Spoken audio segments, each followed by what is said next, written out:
Welcome in to the May 18th edition of the PFF Forecast. It is George and Eric. We're going to talk some really fun stuff to talk about, actually, because the schedule now released means we know who has easy, who has a hard schedule, what do rest differentials look like, and now we can run the PFF simulation in a much more meaningful way with all of the intricacies of the NFL schedule. So we're going to look at win totals and how our simulation likes them now that we have all of that information. I also promised people that I would talk about the many airplane pillows that I used traveling across the Atlantic. I will give my full rundown of how those went next on the forecast. Let's rock.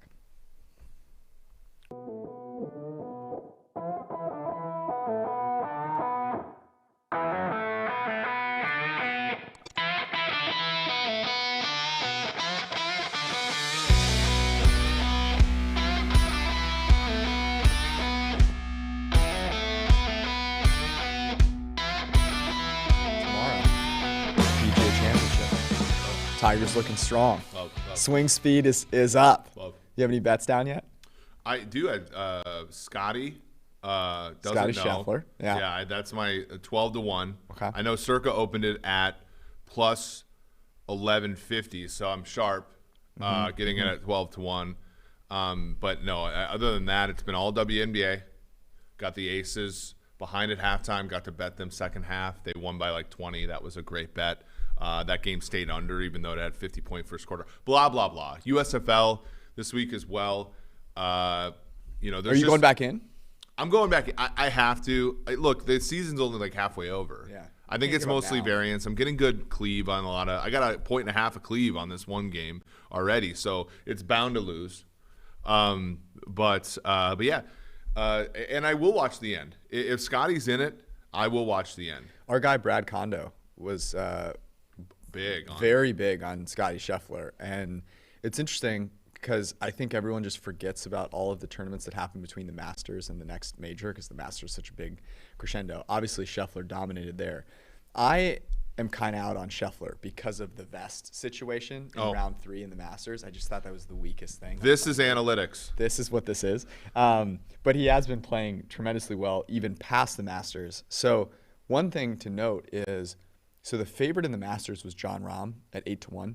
Generally, you see the favorite in golf. Now, if I'm wrong here, please do not kill me. But from my experience, the favorite is usually single digits, right? 7-1, 8-1, and those are ridiculous odds. Yeah.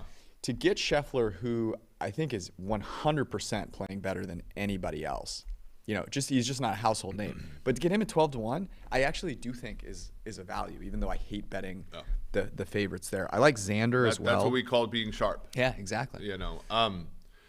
Interesting question, actually, because we're going to talk. I want to address this because I want to engage the listeners who are watching us live. We appreciate you. Obviously, you don't have to watch live because but you should. People have jobs and things like that. You can't hear me say the C word on air live. Matt Reinkin, any chance y'all could talk about why the Steelers last 2 years outperformed the grades? I like this question because it highlights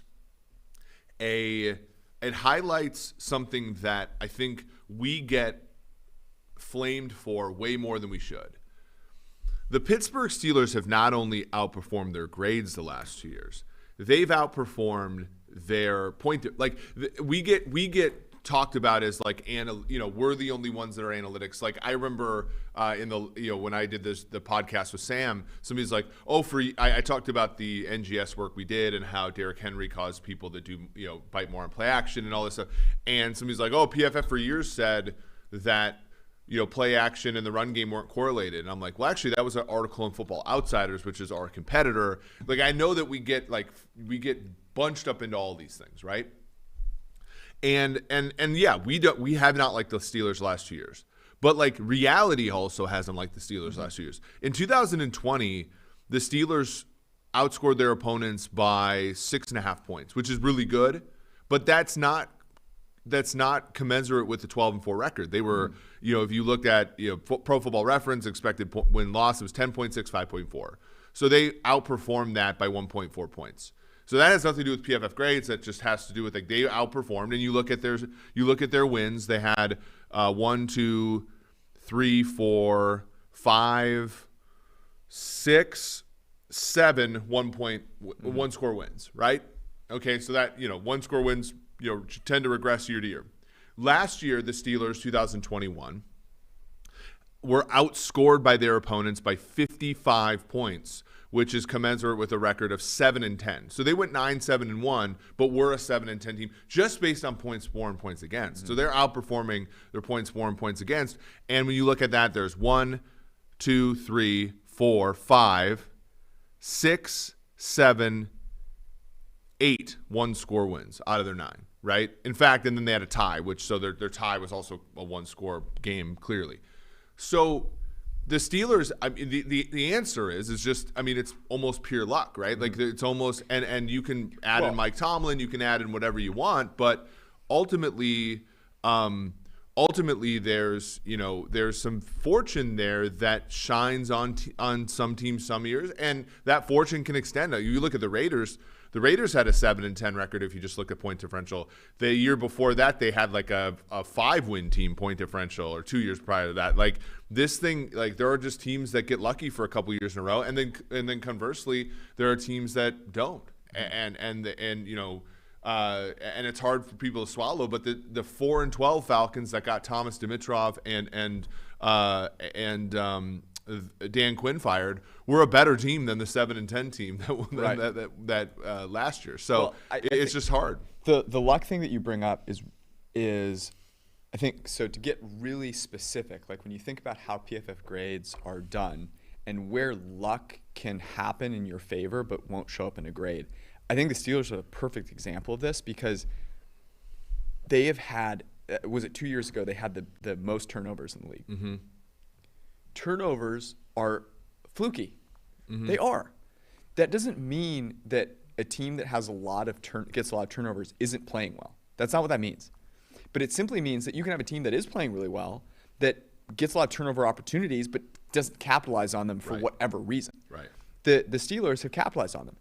Do you want to imbue that credit to Mike Tomlin? Go ahead. I'm fine with that. I wouldn't do that because I think it's actually luck, and math backs that up. And because of how inconsistent turnovers, interceptions, fumble recoveries, those things are from year to year. But when we grade players, we are grading the process. So whether a player actually, converts the turnover could be because of luck or not. We're not going to grade them differently based on which way the luck goes. And so, if you have a quarterback that throws a terrible pass and it goes right to, your safety or whatever, the bad grade there goes to the quarterback, right? Right. This wasn't like you made some amazing play yourself as the safety being there to catch this duck. So that's a little bit of, I think, why you could look at the grades and go, oh, there are grades that are super low there. And the big one is Roethlisberger. And you can see their record be a little bit better. The other thing that I would bring up, and I think points differential was a great way to couch this, but also their competition. Yes. That division, everyone thinks about, the Bengals, came up and were great last year, but the other two teams took a step back, right? And you had the Ravens, who, were the most injured team in the league. Right. You had the Browns with a broken Baker Mayfield throwing ducks out of the Cheesecake Factory parking lot. So those things also go into it. I think that's a really good question. The thing is like this thing, look, like I think of, when I think of turnovers, I think of the Chicago Bears, 2018, the first year with Nagy, Fangio. They give up 4.8 yards per play, which is really good. That's tied for first in the league. They forced a turnover on 19.9% of drives, right? The Baltimore Ravens that year also gave up 4.8 yards per play. They forced a turnover on 9.5% of their drives. So the Bears, 12-4. The Ravens that year, I believe, they ended up 10-6 with Lamar Jackson taking over midseason. And you're like, okay, but the Bears were the flashiest of that defense, right? They were the flashy defense. And obviously the next year we bet they're under. And they did not get better defensively. In fact, when you look at, I'm trying to get this filter to work here. You end up with the Ravens at 5.2 yards per play allowed defensively. The Bears at your 5.1 in 2019. So they got a little bit worse, but the Bears cut their turnover force rate almost in half, down to 10.5. The Ravens were up to 14.5, right? So then the Ravens go 14-2. The Bears fall down to 8-8. It just shows like the fickleness of defense, the defense being your calling card, all that stuff is really subject to random variation. And so I think it's a good question. And I think on this, that I think on this show, people will ask these questions or they'll say, "Oh, you said this," and it's like, well, no. Like a lot of what we're saying is trying to be a combination of our stuff, which we believe is the best, but we obviously supplement it with other things, trying to say what the market is saying, but also just trying to like sort of give you good rules of thumb as far as teams to back and teams to fade. And so when we talk about these win totals coming up, when we talk about these strength of schedules coming up, like those type of things will cloud our judgment. Things that will not cloud your judgment. Things that will not do whatever to your judgment. Keep your judgment clear. Is playing best ball fantasy football this summer, because that will allow. I deposited already. Yeah, it will sharpen your ability to draft a great season-long team with your buddies later on. And the best place to play fantasy football this summer, it's Underdog Fantasy. The Best Ball Mania tournament has $10 million in total prize money. I would be a fan of getting a part of that. And all you have to do is draft a fantasy football team. You don't have to do the start-sit agony every Sunday while your girlfriend or wife or husband is yelling at you to go to the farmer's market and pick up an orange juice and a burrito or whatever the hell you want to do on a Sunday. You don't have to worry about that. You can rest, you can sleep in. You can go to the farmer's market. You can come back and watch football and watch your team get you a little chunk of that $10 million with the Best Ball Mania tournament at Underdog Fantasy. Plus, Underdog is going to double your first deposit up to $100 when you sign up with the promo code PFF. So if you play at Underdog, you can deposit $100. You'll get twice that if you use promo code PFF. And if you play 10 of those dollars using promo code PFF, I know this is a little confusing, but you can handle it because you're part of the syndicate. You get a free PFF subscription. This is an incredible deal. You get to double your money with promo code PFF, and you get a free PFF subscription with promo code PFF. This is ridiculous. They're putting it on the screen right now. It's a very easy-to-use app as well. I don't know anyone that doesn't use their phone for this stuff at this point. It's a very easy-to-use app. I've used it myself. So I don't know what you're waiting for. Go download the Underdog Fantasy app in the App Store. Play $10 with code PFF and draft your Best Ball Mania team. Do it right now. Don't be like Eric with his lawn. Go download the app. A fantasy football portfolio needs to be curated. Yes. And taken care of, very similar to a lawn. So, I think that we do need to have a synergy with our friends at Underdog Fantasy and our friends at the lawn care service. Yes. Lawn care service. That's certainly a thing. A good question here also from the chat, and I know again, look at you. We're making this a mailbag. Is it a mailbag? We're making this a mailbag. Somebody said, follow-up question is, when a team gets lucky like this, does it stagnate a rebuild because they think they're better than they are? It's one of my theories that this is one of the worst thing that can happen to a team. Like I think of, and again, what's the best? Because I have a great example of this. Yeah, so like one of them for my money is, like, I remember when Raheem Morris took over the Tampa Bay Bucks in 2009 from John Gruden. They drafted Josh Freeman in round 1. They started him about halfway through the year. They were kind of bad in 2009, and then 2010 they got a 10-6 season. Now I think that 2010 Tampa Bay team was actually like decently good fundamentally, but at the same time, like, I'm trying to think, like, but ultimately, like, that raises expectations to a level that I don't necessarily think was warranted. And then so, then they don't meet expectations, right? They hit the ceiling and they come back down, and then everybody wants, to take, to chop everybody's heads off. And in reality, it's like, no, they just, like, they're up, they were on the up and up. Same thing, the 2010 year is another one where Scott Pioli, Todd Haley for Kansas City, they go 4-12 in Todd Haley's first year.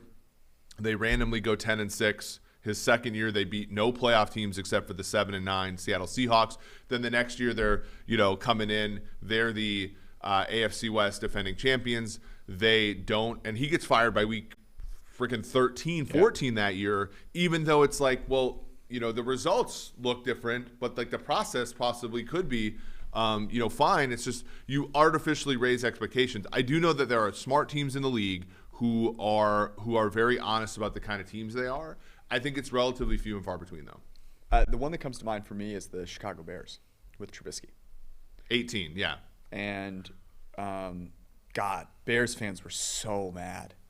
The Bears fans, look, the most mad that I've ever had fans be at me, I love them. Look, Jets, you've really tried hard, but it's the Steelers when I said they were the most overrated team in the NFL, and they promptly pooped themselves for the remainder of the season. Mm-hmm. But when we talked about Mitch Trubisky not being good from a data perspective, people went crazy. They lost their minds. Lost it. And, all you have to do is go back and look at the data there with that team, but that defense played amazing. And Mitch Trubisky was, I think, first or second worst in a percentage of negatively graded throws that year, or negatively graded plays. Didn't bode well. And obviously they stuck with him and they stuck with that team and all that probably for too long. Although, I think to say that any other team wouldn't have done that, I don't know. It's really hard to take a team that wins 12 games and not keep rolling with it. But should we jump into the schedule stuff? Let's do it. So one thing that's really cool, and this is from Tom Bliss, the NFL, is the number of games with different rest differences or advantages or disadvantages. So a couple of ways that you can think about this. You can have a bye disadvantage. You can have a short rest disadvantage, right? You're playing a game on short rest against a team that is fully rested. You can have a bye advantage, or you can have a short rest advantage where you're playing the team that is on short rest. And when you see what sticks out to you about the schedule and how it may have either positively or negatively impacted some teams? Well, and I think the further Bliss came out with, I think, a really good discussion of how much these sort of little rest differentials matter. They're not nearly as important as who you play. Right. So that's important context. But to me, Detroit doesn't play a game. They only play one non-Sunday game, and that's on Thanksgiving, their normal game. And they don't play a game outside of the Eastern time zone. They don't play a game I want to say they don't play a game outside of the Eastern or Central time zone the whole year. I could be wrong about that. But they also don't play a game after 1 p.m. Eastern all season. So you think about a team like that, you're getting great regularity, right? Week after week, it's the same thing. It's a team with a lot of young players, especially on the defensive side of the ball. It has a team with a coach that's trying to build a culture. And I think that's a hugely advantageous one for the thing culture. For him. Their win total's at 6.5. Over is minus 120. That's gone up. I've bet them plus 400 to make the playoffs. We make that number, and these will be up on pff.com as quick as we can. We're working on some updates and stuff.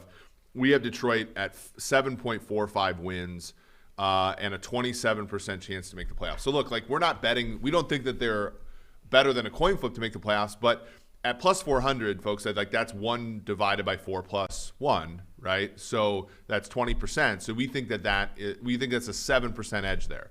Now, you're not going to make money. You're not going to enjoy yourself or make money long term by betting 2% edges in the offseason just because of we've seen inflation. Everything is 30% more than and the cost of Bitcoin and all that.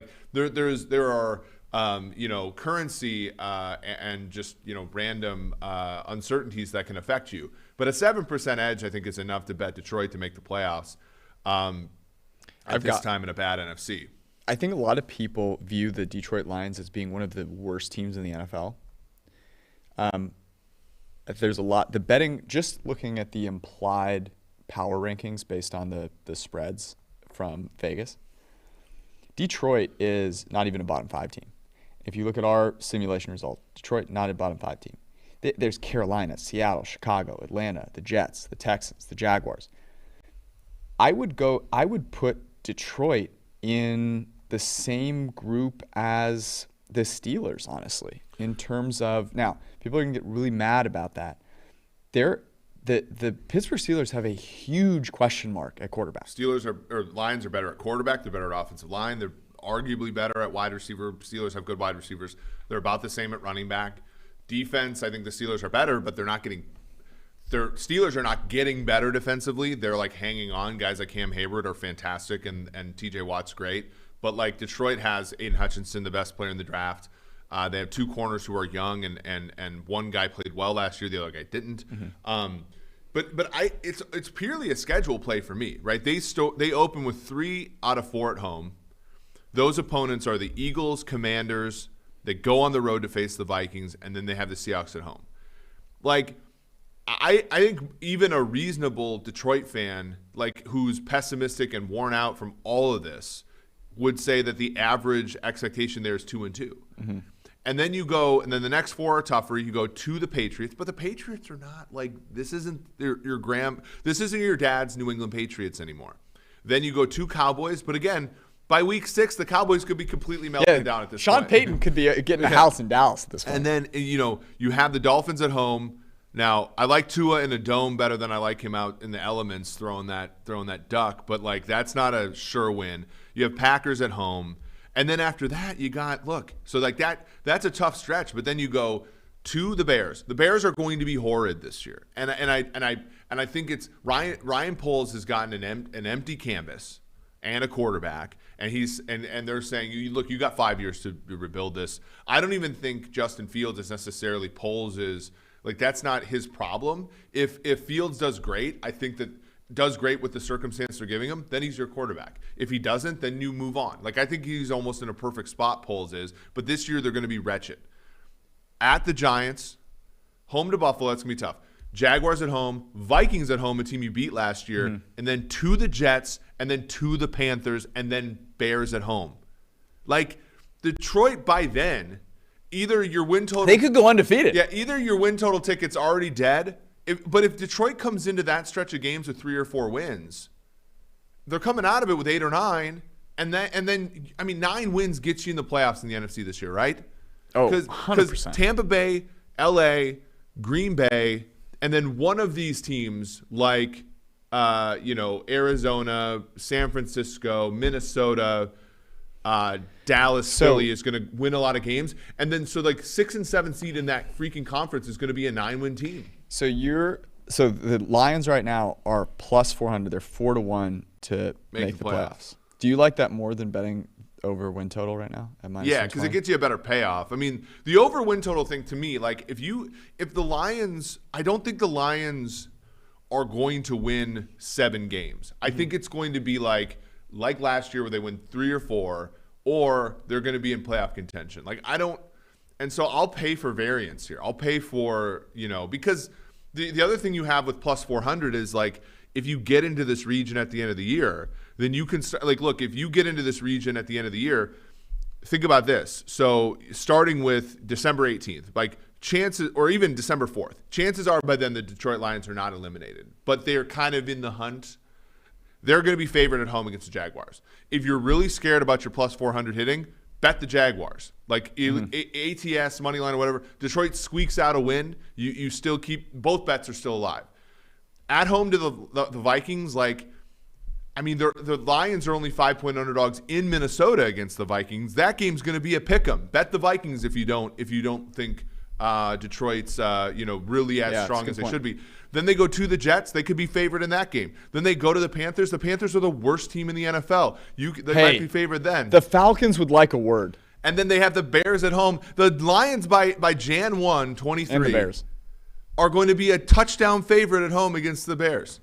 We've spent so much time on the Lions. I mean, it's worth it. Like, it's worth getting ahead of these. I'm all with you. And look, Dan Campbell, would he go 11 and 6 against the spread last year? Yeah, he was wonderful. So, that, like we talked about point differential, another way to think about, are you performing or underperforming or outperforming your expectation is how do you play against the spread? Because that's the sharpest expectation, right? The way the market feels about you at kickoff is the best approximation of how good the teams are. The Lions lost 2 more games in 2021 than they did in 2020, but had the exact same point differential of minus 142. And actually, on a per game basis, a better point differential because there were 17 games instead of 16. Their expected record was 5-12 last year, which I guess the issue is like they got crushed by Green Bay. They got crushed by Cincinnati. They got crushed by the Broncos, and they got crushed by Seattle. So those games, you're running up the score, and their wins were a 2-point win against the Vikings. They crushed Arizona, a playoff team, and then their last win was a 7-point win against a Green Bay team that was resting players in the second half of the game. So that one doesn't really count. But they played hard, and even like their point differential thing is a little weird because there were games where they got murdered by some teams, but then there's the 2-point loss to the Ravens that probably should have been a win. There was a 2-point loss to the Vikings that could have been a win where they gave up a field goal at the end. They got crushed by Philadelphia by 38. They got beat by the Rams by 9. That was a game they covered. They tied the Steelers. They lost to Cleveland by 3. Right, that was with Tim Boyle, and they lost to the Bears by 2 on Thanksgiving. They played hard. And they lost to the Falcons by 4. The Falcons beat every crappy team in the league this year by 1 score and got crushed by every other team. And to me, I think this is a team, like these are teams you want to be out ahead of because, we talked to you about the LA Chargers at 4-1 to win the AFC West. Now it's plus 225 or something. Like you want to get out ahead of these things and get good numbers. So if it does happen that you have these bets in December, you can make bets where you always win. Like that, like if you get on the right side of these, you're making wagers where you can't lose. Big fan of that. Okay, on the flip side of things, the Packers have a bunch of schedule disadvantages from a rest perspective. They also have a bunch of question marks, and I'm curious. We have them at 10.9 wins on average, and their win total is 10.5, I believe. Let me check. It is 11. Even money on both sides, -110 on both sides. How do you feel about the Packers? Because I am tempted, even though I love our friend Aaron Nagler, and Aaron Rodgers is a fantastic quarterback, but no Devontae Adams, no more Nathaniel Hackett. I know they're getting Jair Alexander back, they're getting David Bakhtiari back, but they're losing the most valuable non-quarterback in the NFL. Under, over 11. I am tempted to go under. Yeah, it's 10.5 in other places. I have the same opinion of the Packers than I do of the Chiefs, which is this is a team that took a course correction this offseason, and I would not bet either team in any -110 situation. Meaning, look, we make the Packers odds to win the Super Bowl plus 894. In DraftKings, you can get 10-1. So they're 10-1 is 9%. So you're getting a 1% edge there. So it's not huge, but it is positive EV to bet the Packers win the Super Bowl. I think that's where you want to bet a team like the Packers, where this is a team that's won 13 games three straight years. They're a team that they did that in a very I think of them as like the Oakland A's, early in the 2000s, where there was a tried and true method to beat up on teams that you're better than, and then you get to the playoffs and you're just missing out on some of the ingredients that Super Bowl winning teams have. Namely, for them, it was their secondary receivers' health and the way that they fit in that offense. Like Marquez Valdes-Scantling was not healthy last year. Also, Aaron Rodgers didn't like throwing it to him. Clearly, and in the NFC Championship game, it was they didn't have a third target. MVS was great in the Bucs game, and they didn't have sort of a secondary target. The Packers this year went out and got Romeo, and now it's Romeo Dubs. I listened to the comments. Romeo Dubs, and then it was also Christian Watson. Christian Watson was worth 0.6 of a win above average in the FCS, which correlates to about 1/8 of a win in the FBS. So he's a good college football player, even if you adjust for FCS. It's going to take time for them, though. It's going to take time for them in the same way that it's going to take time for Kansas City to acclimate to not having Hill. So to me, if they lose a few games in the first part of the season, it's going to be kind of like how New England always was. They go 2-2, they lose to Detroit. You remember that game. They lose to Jacksonville. So I'm not betting the Packers over 11. I don't think I'm going under, but I will bet the fat tail of them figuring it out and then them having a deeper receiving core than they used to have and having a better defense. That defense, if it's healthy In the good. playoffs, it's gotten the ingredients to win. So I like the Packers, and I have the Packers minus 160 to win the division. I found that when there was questions about Rodgers. I would not bet that anymore. But I would bet the Packers in a plus money situation, like winning the NFC or winning the Super Bowl, because if they figure it all out, they're a contender. If they don't, well, at least I didn't lay minus 110. I laid 1 to win 8.5, Right. 9. And that's kind of where my process is.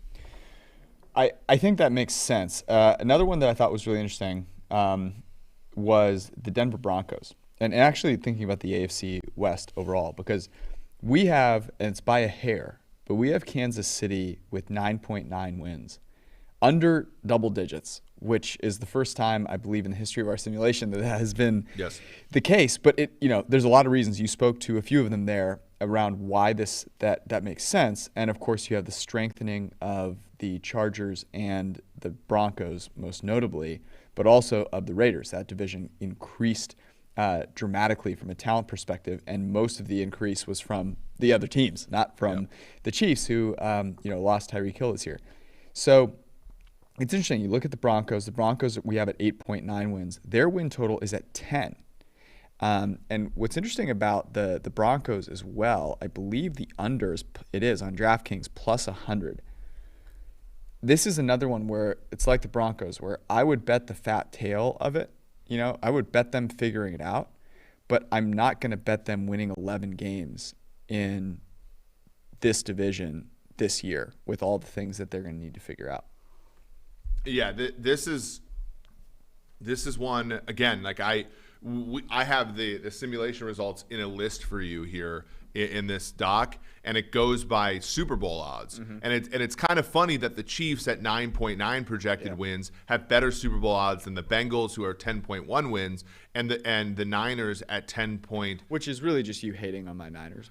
Sure, but like I think that the Niners, like I think if you get into a playoff setting with Patrick Mahomes, like your seed and your standing prior to that, it's a lot more Markovian than if it's not going to matter nearly as much, right? Yeah, like whereas, and the Niners almost disproved this, but like one of the big reasons the Niners made the Super Bowl 3 years ago was they had the 1 seed, right? They get the Packers at home to crush them. They get the Vikings at home, crush them. They're on their way. It was really Jimmy G's leadership, but sure. Yeah, exactly. And they threw the ball 8 times because they had all the advantages. All that leadership. Yeah. You don't need to throw it when you're just leading your team. Whereas I think like there's a real chance that Kansas City's playing in Indianapolis as the 4 or 5 game in January. Like they might not win the division, and I would be honest with you. I don't want to bet them to win the division. I don't want to bet them over. The only bets that I would make, and I haven't, because I think that the market is the betting market. I talked about this when Ben was on this show last week, but I think the markets, if anything, are giving the Chiefs too much credit. Like they're third in Super Bowl odds right now in the marketplace, tied with Green Bay, and there's a lot of question marks about them. We make them more like 13 to 1. The markets have them at 10 to 1.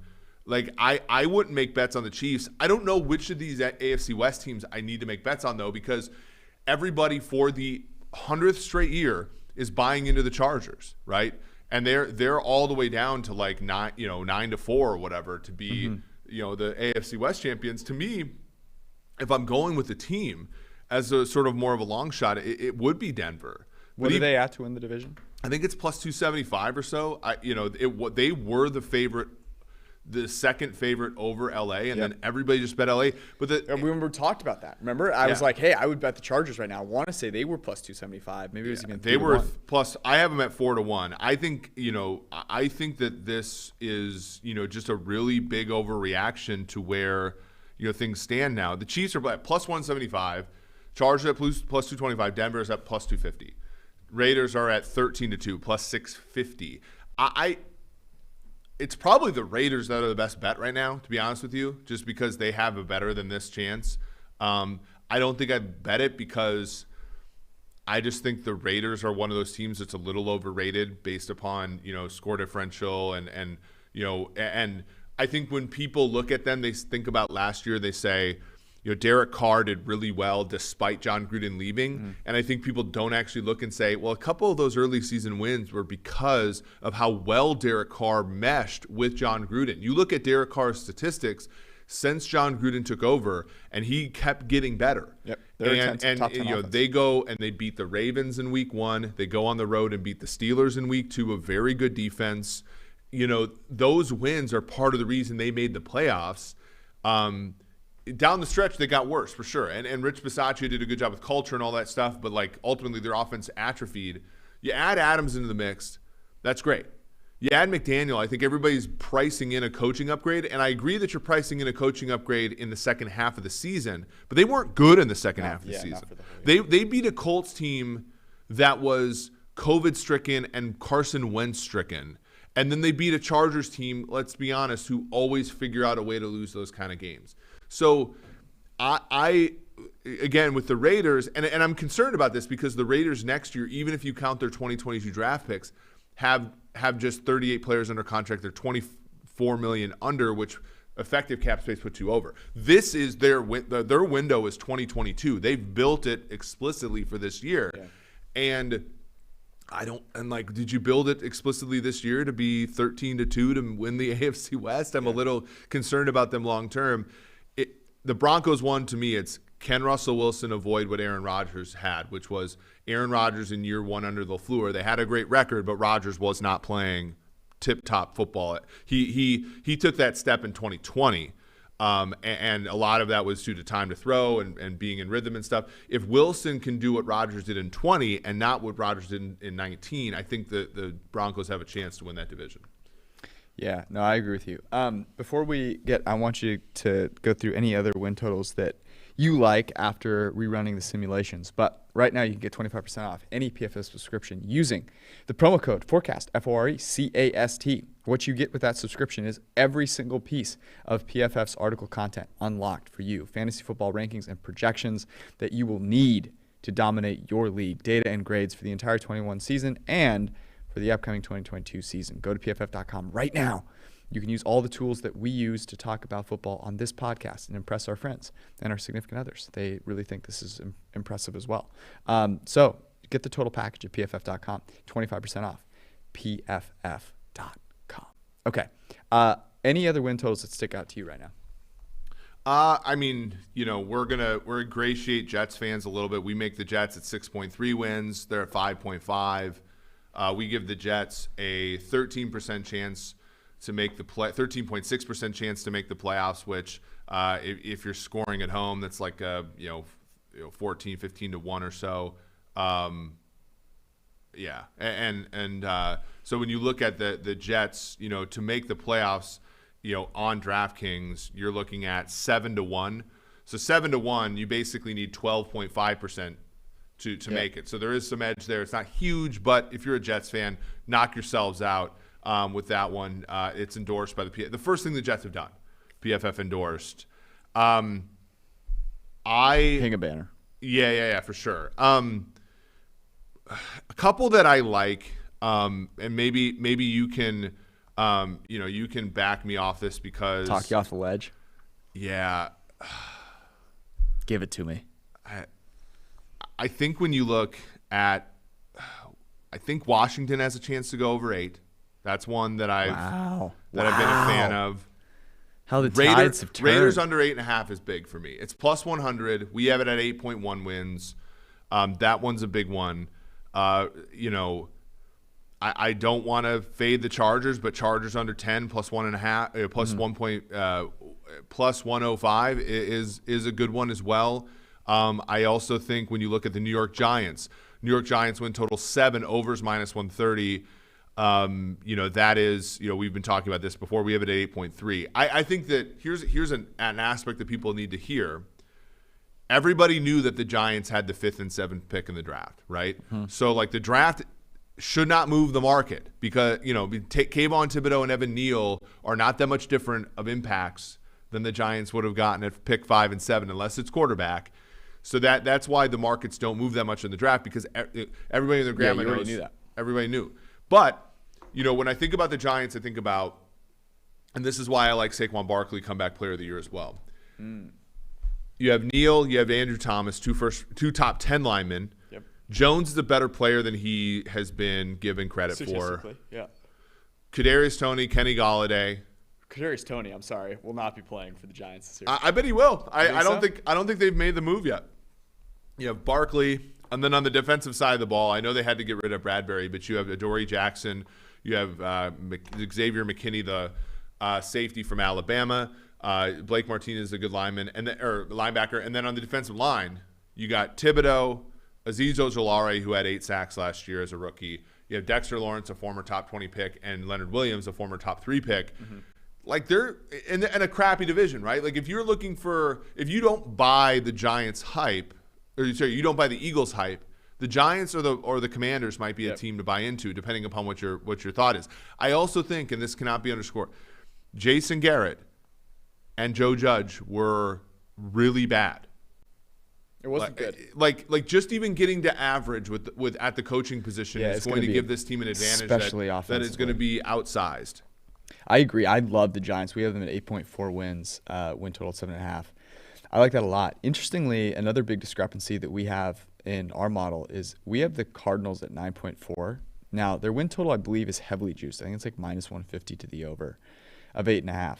That one's interesting to me. I don't think I'm going to bet it because I'm with you on just they're just not that good. And they don't have DeAndre Hopkins here, so I'm not betting that one. Here's one that I'm interested because we have been proponents of the Ravens to win the AFC North. Yeah. Their win total's at 9.5. Under is plus 100.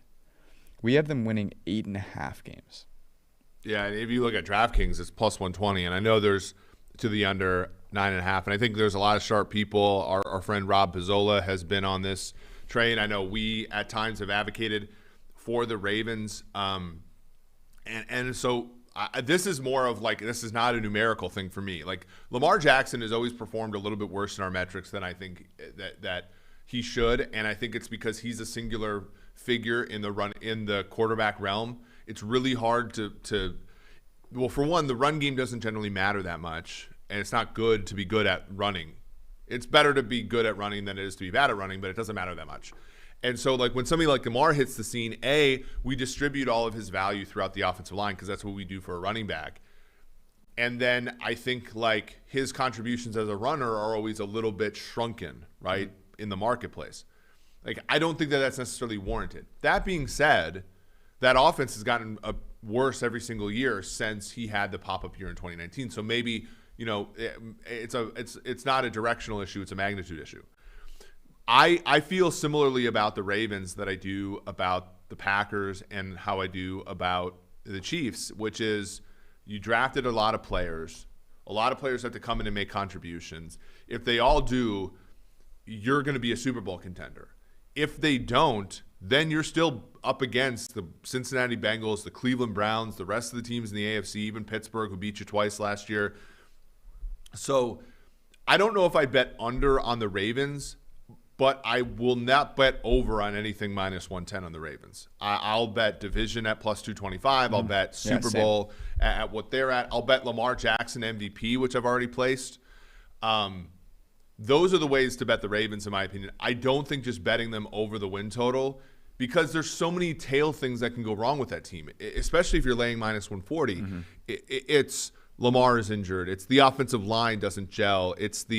Look, their top 4 players. So one of the reasons you want to buy into them is their top 4 players in salary cap hit all missed half the year last year. But the other reason to buy into them is like there are some teams that consistently get injured. And I'm not saying the Ravens are one of them, but I'm open to the fact that it could be them. Mm-hmm. I'm open to the fact that Ronnie Stanley missing 2 straight years is maybe going to increase the likelihood he misses another year. I'm need to see Marcus Peters respond. I need to see J.K. Dobbins and Gus Edwards and everybody else respond. I need to see Marlon Humphrey respond. I need to see Marcus Williams and Kyle Hamilton play well together. Like, there's a lot of questions. If all those hit, I want that payout instead of being minus 140 to win 100. Yeah. I want that payoff to be 20 to 1. Yes, I'm with you. All right. I don't have a lot of good news for airplane travelers looking to sleep on a plane, unfortunately. I brought those 2 pillows. One was this infinity pillow. It's like this long snake-like circle thing that you turn into an infinity figure and you like wrap it around your head like a scarf. There it is on the screen. Love. I tried this exact configuration is the word I'm looking for. It's not terrible. Like, it's not terrible. But here's what I came away with.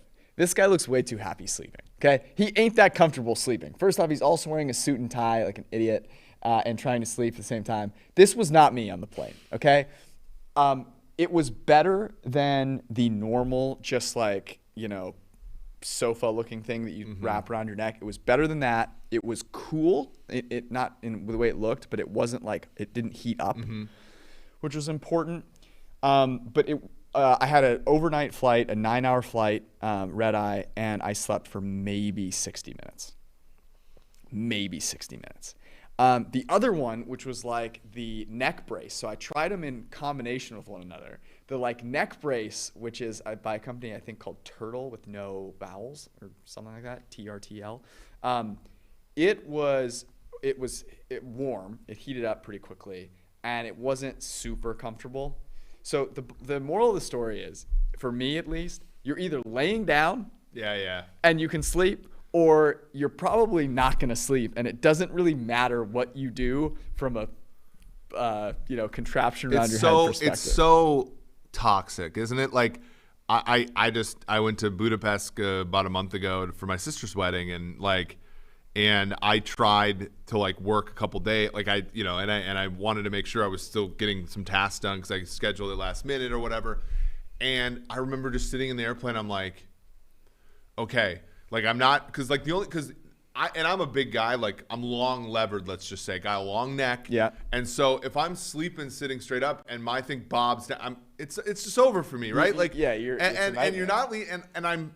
Look, I love you, Josh, but I'm not gonna lean all the way the hell back into the person behind me. Oh, you're not? Because when somebody does that to me, I shove my big fat knee into his this. back. Yeah, this is the one. So let me be clear. If you're buying one of them, get the Infinity one. It's the best one that I've seen thus far. And if you do get something that reclines a little bit, that just sounds like Ryan Howard, Dunder Mifflin Infinity. Is making something for. If you can get a seat that reclines a little bit, you can be at least moderately more comfortable. Do not buy that. Yeah. What is that on the left? Oh my God. Yeah, that's like what? That's like something out of like Star Wars or Star Trek, isn't it? Like, I mean, I'm showing my ass as far as not knowing this that. is incredible. By the way, come at us if you want to. Can I just ask for a second? Show. How uncomfortable does that look? If you're wearing it in the airport, I mean, wow.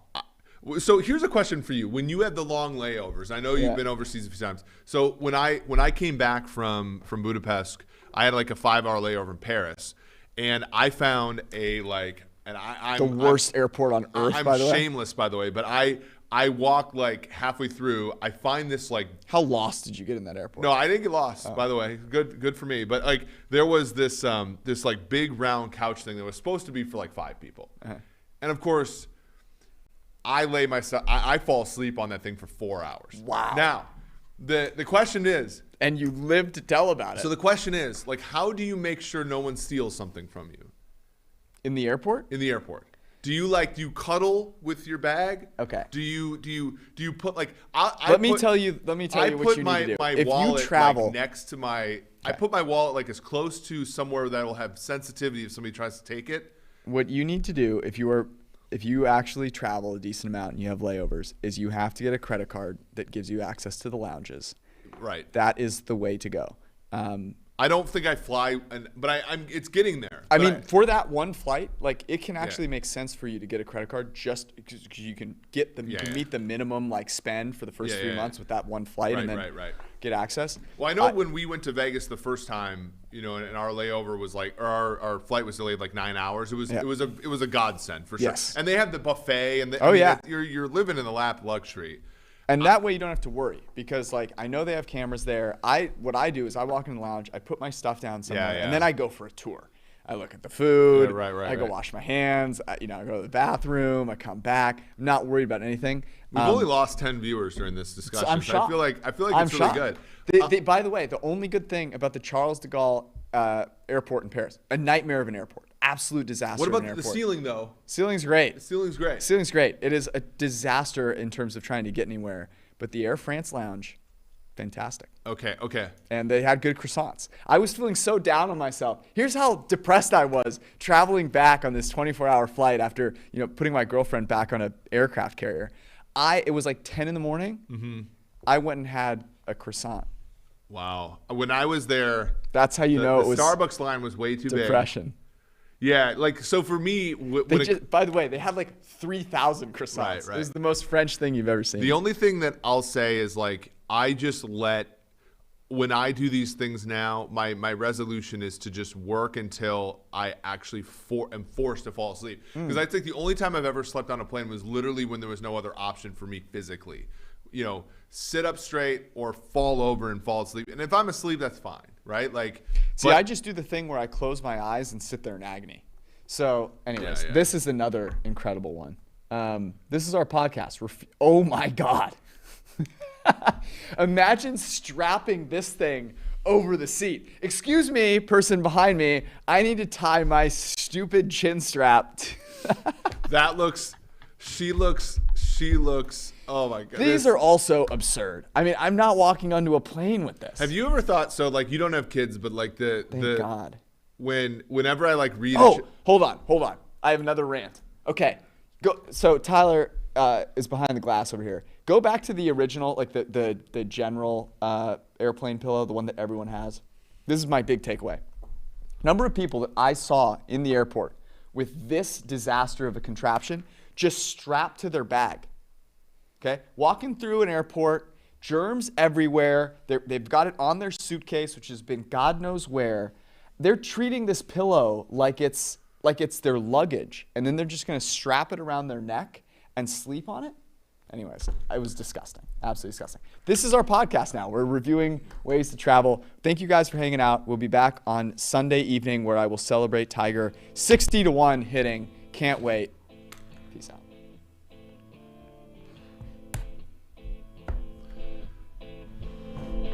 Look at that. Look at that.